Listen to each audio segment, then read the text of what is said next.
Hello viewers, অচেতনার free coaching চ্যানেলে তোমাদের সকলকে স্বাগত জানাই। আজকের এই ভিডিওটিতে তোমরা যারা উচ্চ মাধ্যমিক পরীক্ষা দেবে 2024 সালে, তোমাদের যে এডুকেশন সাবজেক্টটি রয়েছে অর্থাৎ শিক্ষা বিজ্ঞান, এই সাবজেক্টেরই একটি গুরুত্বপূর্ণ প্রশ্ন নবম অধ্যায় থেকে, দৃষ্টিহীন শিশুদের শিক্ষার উদ্দেশ্য কি?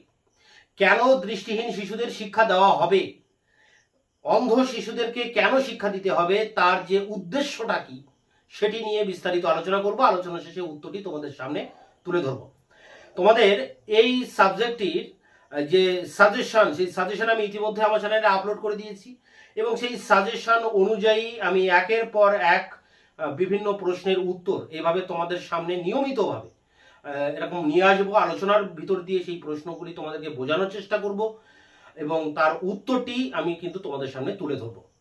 এছাড়া তোমাদের ইতিহাস এবং রাষ্ট্রবিজ্ঞান সাবজেক্টেরও আমি কিন্তু ইতিমধ্যে পড়ানো শুরু করে দিয়েছি। সাজেশন ধরে প্রতিটি প্রশ্ন আমি একের পর এক এইভাবে তোমাদের সামনে আলোচনা করছি।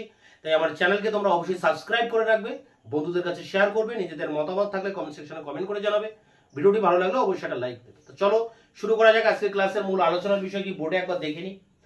এইচএস উচ্চ মাধ্যমিক শিক্ষা বিজ্ঞান 2024, এখানে নবম অধ্যায় প্রতিবন্ধী শিশুদের শিক্ষা। দেখো, নবম অধ্যায়ে যে সাজেশন তোমাদের দেওয়া হয়েছে সেই সাজেশনে দেখা যাচ্ছে যে দুটি 4 নম্বরের প্রশ্ন আসবে পরীক্ষায়। তার মধ্যে প্রথম যে 4 নম্বর প্রশ্নটা আসবে সেটি আসবে নবম অধ্যায় থেকে। নবম অধ্যায়ের নাম প্রতিবন্ধী শিশুদের শিক্ষা। এই চ্যাপ্টার থেকে একটা 4 নম্বরের প্রশ্ন 100% কমন আসবে এবং তার জন্য আমি 4 থেকে 5টি প্রশ্ন আমি সাজেশনে দিয়েছি। তার প্রথম প্রশ্নটি ছিল প্রতিবন্ধী শিশুদের শিক্ষার জন্য ভারত সরকারের পদক্ষেপ কি কি। তা সেই প্রশ্নের উপরে আমি ভিডিও ক্লাসের আগে দিয়েছি, তারও লিঙ্ক দেওয়া থাকবে ভিডিও ডেসক্রিপশন বক্সে। তোমরা এই প্রথম ইম্পর্টেন্ট প্রশ্নটি অবশ্যই দেখে নিও। আজকের প্রশ্নটা ছিল সেকেন্ড কোশ্চেন, মানে সাজেশনের নবম অধ্যায় থেকে দ্বিতীয় প্রশ্ন ছিল ইম্পর্টেন্ট, দৃষ্টিহীন শিশুদের শিক্ষার উদ্দেশ্য। প্রশ্নমান 4 নম্বরের ইম্পর্টেন্ট প্রশ্ন। তাই এই বিষয়ে আলোচনা করতে গেলে আমরা প্রথমে যেটা দেখব যে দৃষ্টিহীন শিশু কাদের বলে। দেখো, যে শিশু সাধারণ মানুষের যে দৃষ্টিশক্তি তার 20 ভাগের 1 ভাগ যদি দৃষ্টি কোনো শিশুর থাকে, অর্থাৎ প্রায় 1.5 মিটারের মধ্যে তার নিজের হাতের আঙুলকে না চিনতে পারে সে, তখন তাকে বলবো আমরা ব্যাহত দৃষ্টিশক্তি বা দৃষ্টিহীন শিশু। এখন এই দৃষ্টিহীন শিশুদের শিক্ষার উদ্দেশ্যটা কি? দেখো, তাদের শিক্ষা দেওয়ার জন্য ভারত সরকার একাধিক পদক্ষেপ নিয়েছে, একাধিক। এর আগের ভিডিওতে আমি আলোচনা করেছি সেই বিষয়ে। কিন্তু এই উদ্দেশ্যটা কি? উদ্দেশ্যটা অনেক কিছু আছে। দেখো, এক, অভিজ্ঞতা অর্জনে সহায়তা করা। দেখো, প্রতিটি শিশুর ভিতরে একটা সুপ্ত প্রতিভা থাকে, সে অনেক কিছু করতে পারে। সেই সম্ভাবনাকে জাগিয়ে তুলতে হবে শিক্ষার ভিতর দিয়ে। যদি তাকে শিক্ষা না দেওয়া হয় তাহলে সে তো তার বিকাশ হবে না, তার যে সুপ্ত প্রতিভা সে প্রতিভা কোনোদিন বিকশিত হবে না।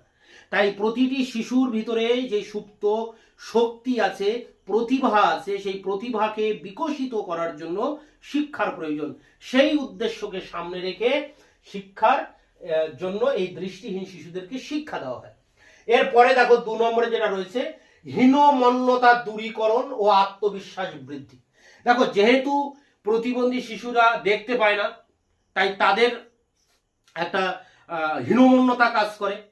তারা সব সময় হীনমন্যতায় ভোগে বা তাদের মধ্যে একটা আত্মবিশ্বাস কম থাকে, আত্মবিশ্বাসের অভাব দেখা যায় তাদের মধ্যে।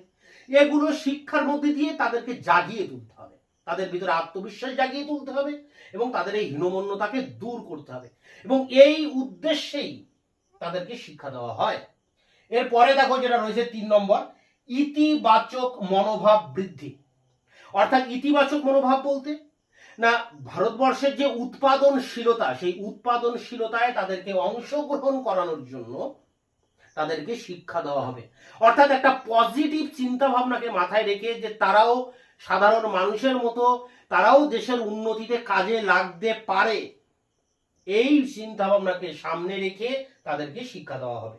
এরপরে দেখো 4 নম্বর পয়েন্ট, বিভিন্ন ইন্দ্রিয়ের ব্যবহার। তাদের চোখে দেখতে পায় না ঠিকই, কিন্তু তাদের হাত, পা, কান, নাক এগুলো সব আছে। এগুলোর যাতে সঠিক তারা ব্যবহার করতে শেখে, তার জন্য শিক্ষার প্রয়োজন। সেই উদ্দেশ্যকে সামনে রেখে তাদেরকে শিক্ষা দেওয়া হয়। পাশে দেখো বিশেষ মানসিক ক্ষমতার প্রয়োগ। শিশুদের মধ্যে যে তাদের যে রাগ, অভিমান, কান্না, দুঃখ এগুলো থাকে, যাকে আমরা বলি প্রাক্ষবিক বিকাশ, সেই বিকাশকে বিকশিত করার জন্য শিক্ষার প্রয়োজন। শিক্ষার মধ্যে দিয়ে তার বৌদ্ধিক বিকাশ হবে, তার প্রাক্ষবিক বিকাশ হবে। যদি শিশুটিকে শিক্ষা না দেওয়া হয় তাহলে এই গুণগুলি তার কিন্তু বিকশিত হবে না। এরপরে দেখো 6 নম্বর পয়েন্ট, বৃত্তিমুখী প্রশিক্ষণ দান। তারা যাতে শিক্ষা লাভ করে সমাজের মূল স্রোতে ফিরে আসতে পারে তার জন্য তাদেরকে বিশেষ বিষয় শিক্ষা দিতে হবে। কম্পিউটারের শিক্ষা দিতে হবে, কোনো যন্ত্রের শিক্ষা দিতে হবে, যাতে তারা সেই কর্মে কিন্তু প্রবেশ করতে পারে এবং তারা জীবিকা অর্জন করতে পারে এবং জীবিকা অর্জনের ভিতর দিয়ে তারা স্বাবলম্বী হতে পারে এবং তাদের মধ্য থেকে হীনমন্যতা দূর হয়ে সাধারণ মানুষের মতো তারা বেঁচে থাকতে পারে।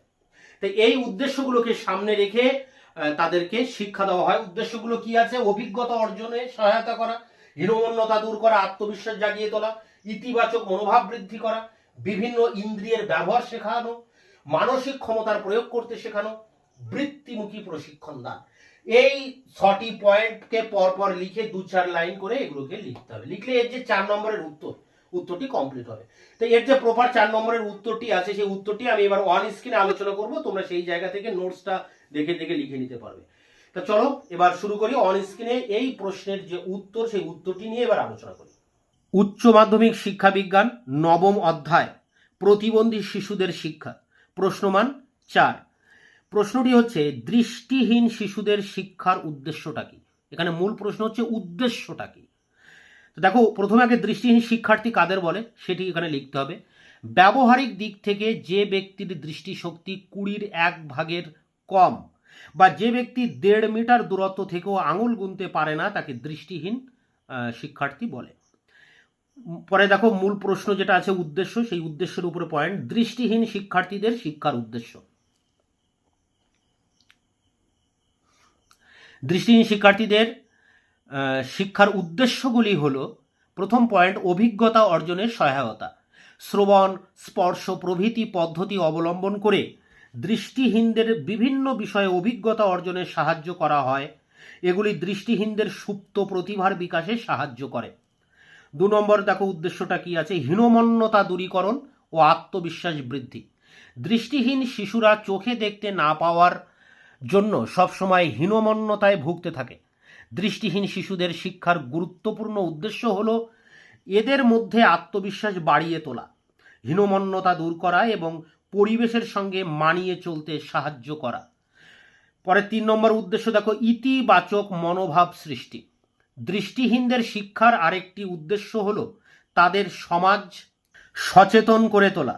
উপযুক্ত শিক্ষা গ্রহণ করলে তারাও যে দেশের উৎপাদনশীলতায় অংশ নিতে পারবে এ বিষয়ে তাদের মধ্যে ইতিবাচক মনোভাব সৃষ্টি করা দরকার।